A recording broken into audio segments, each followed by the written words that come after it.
ሁላችሁም ባላችሁበት ግራ እጃችሁ ውስጥ ወደ ላይ ሁላችሁ ግራ እጃችሁን አንሱ ባላችሁበት ጎበዞች። የትኛውን እጅ ነው ያነሳነው?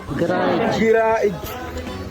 ሁሉ ጊዜ ሲሄድ ወደ ጨፈም ልሂድ ወደ ፍሳገነትም ልሂድ መሄድ ያለብኝ በየትኛው መስመር ነው? በግራ መስመር። ይሄ ማለት ደግሞ አሁን ከፍሳገነት ወደ ጨፈ እየመጣው በግራ መስመር ከመጣው አሁንም የራሱን ዞር አይደለም የሚመጣው።